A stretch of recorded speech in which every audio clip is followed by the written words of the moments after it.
નમસ્કાર, દૂરદર્શન સમાચારમાં આપનું સ્વાગત છે। ભારતના 14મા રાષ્ટ્રપતિની પસંદગી માટે મતદાન 17મીએ યોજાયા બાદ આજ સવારથી શરૂ થયેલી મતગણતરી એકાદ કલાકમાં પૂરી થવાની ધારણા છે। લોકસભાના મહાસચિવ અને રિટર્નિંગ ઓફિસર અનુપમ મિશ્રાની આગેવાનીમાં ચાલતી મતગણતરી પ્રક્રિયાના પ્રત્યેક રાઉન્ડના અંતે આંકડા બહાર પાડવામાં આવી રહ્યા છે, જેમાં શાસક મોરચા એનડીએના ઉમેદવાર રામનાથ કોવિંદ તેમના હરીફ મીરા કુમાર કરતા માતબાર સરસાઈથી આગળ છે। આ ચૂંટણીમાં 99% મતદાન નોંધાયું હતું। બંને ગૃહના મળી કુલ 771 પૈકી 768 સાંસદોએ મતદાન કર્યું હતું, જ્યારે દેશની તમામ ધારાસભાના કુલ 4100 પૈકી 4075 વિધાનસભ્યોએ મતદાન કર્યું હતું।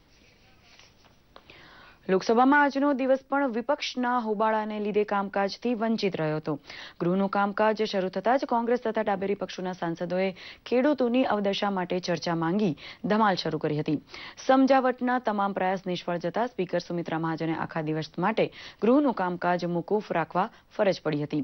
ભાજપ તરફથી કેન્દ્રીય મંત્રી અનંતકુમારે ગૃહનો સમય બરબાદ કરવા બદલ કોંગ્રેસની ઝાટકણી કાઢી હતી। બીજી બાજુ રાજ્યસભામાં કામગીરી શરૂ થતાં જ કોંગ્રેસ તરફથી દિગ્વિજયસિંહ દ્વારા અનેક અનાજ તથા કઠોળમાં લઘુત્તમ પ્રાપ્તિ ભાવ વધારવાની માંગણી કરાતા સરકાર તરફથી ઉચિત કરવા ખાતરી આપી હતી।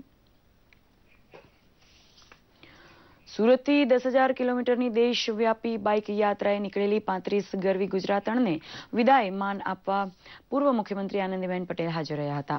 પિંક વસ્ત્ર પરિધાનમાં સજ્જ બહાદુર યુવતીઓનું બાઇક દળ 15મી ઓગસ્ટના રોજ લદ્દાખમાં આવેલા ખારડુંગલામાં પહોંચવાની નેમ ધરાવે છે। અગાઉ સુરતથી સિંગાપોરની બાઇક યાત્રા કરી ચૂકેલું આ મહિલા બાઇકર્સનું ગ્રુપ ભારતભરમાં ફરીથી બેટી બચાવોનો સંદેશ ફેલાવશે। ગુજરાતની ખડતલ અને શૂરવીર દીકરીઓનું સાહસ જોવાનો લાભ 15 રાજ્યોને મળવાનો છે।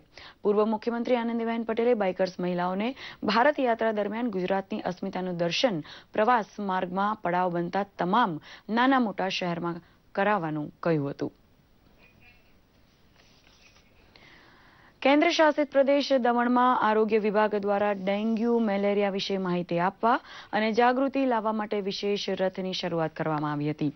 આ રથ સાથે કલાકારો દમણની જુદી જુદી શાળાઓમાં અને શેરીએ શેરીએ જઈને નાટકો ભજવી લોકોમાં જાગૃતિ લાવવાનો પ્રયાસ કરશે। દમણની એક શાળામાં આ રથ પહોંચી જતા બાળકોને નાટક દ્વારા ડેન્ગ્યુ અને મેલેરિયા વિશે સમજ આપતા તેઓને જ્ઞાન સાથે ગમત પણ મળી હતી।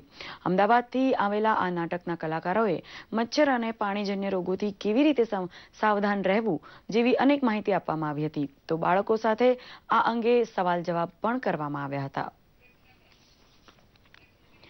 રાણકી વાવ જેવા વિશ્વ વારસા સ્થળને લીધે પર્યટનનું આકર્ષણ બનેલા પાટણમાં હવે શિવધામનો ઉમેરો થયો છે।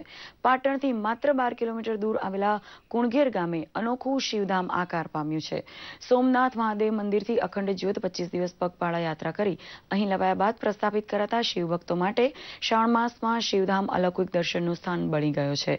અહીં સ્થિત ચુડેલ માતા મંદિર ટ્રસ્ટ દ્વારા ગુજરાતની સૌથી મોટી 72 ફૂટની ભગવાન શિવની વિશાળ પ્રતિમા બનાવવામાં આવી છે। પ્રતિમાની આગળ વિશાળ ગણપતિ અને બજરંગબલીની પ્રતિમા છે। ભગવાન શિવની પ્રતિમા સામે તેમના 21 અવતારોની પ્રતિમા પણ આકર્ષણનું કેન્દ્ર બની છે। મુન્દ્રા પોર્ટ પર દુબઈથી આવેલા એક ભંગારના કન્ટેનરમાંથી 27 કિલો સોનું ઝડપાયું છે। સ્ક્રેપની આડમાં મુન્દ્રા બંદરે અમદાવાદની ઇમ્પોર્ટેડ પેઢીએ આ સોનું મંગાવ્યું હોવાનું સામે આવ્યું છે। શિપમાં કસ્ટમ વિભાગની ચેકિંગ દરમિયાન આ સોનું મળી આવ્યું હતું। મહત્વનું છે કે પહેલા દિલ્હી અને હવે અમદાવાદ કનેક્શન ધરાવતા આ ગોલ્ડ સ્મગલિંગના તાર ગુજરાત અને મુંબઈ સુધી જોડાયેલા છે, જેની તપાસમાં એજન્સીઓ કામે લાગી ગઈ છે। દુબઈ અને ગુજરાતની બુલિયન બજારમાં ભાવ ફરક વધતો જાય તેમ સોનાની દાણચોરી દરિયાઈ માર્ગે વધતી જાય છે। આ સાથે જ આ સમાચાર બુલેટિન સંપન્ન કરી રહ્યા છીએ। નમસ્કાર।